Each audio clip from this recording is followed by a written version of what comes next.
29শে জানুয়ারি দুপুর 12 ঘটিকায় ত্রিপুরাজ্যের ঐতিহ্যবাহী গণ আন্দোলনের অন্যতম পতাকাবাহী গণমুক্তি পরিষদের 23তম কেন্দ্রীয় সম্মেলন উপলক্ষে রবীন্দ্র শতবার্ষিকী ভবন প্রাঙ্গণে এক সমাবেশের আয়োজন করা হয়েছে।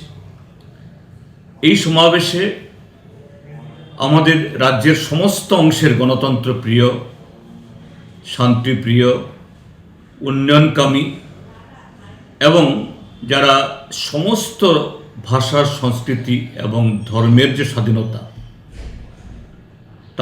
এটাকে আরও মজবুত করার পক্ষে আমি সকল অংশের জনগণকে এই সমাবেশে সামিল হওয়ার জন্য আহ্বান জানাচ্ছি এবং এই সমাবেশের আহ্বান যে রাজ্যের উন্নতি, রাজ্যের জনগণের ভাষা সংস্কৃতির বিকাশ এটাকে অব্যাহত রাখতে গেলে পরে রাজ্যের গণতান্ত্রিক ব্যবস্থাকে মজবুত করা চাই। আজকে এই গণতান্ত্রিক ব্যবস্থা বা তার অঙ্গন আজকে আক্রান্ত, রক্তাক্ত।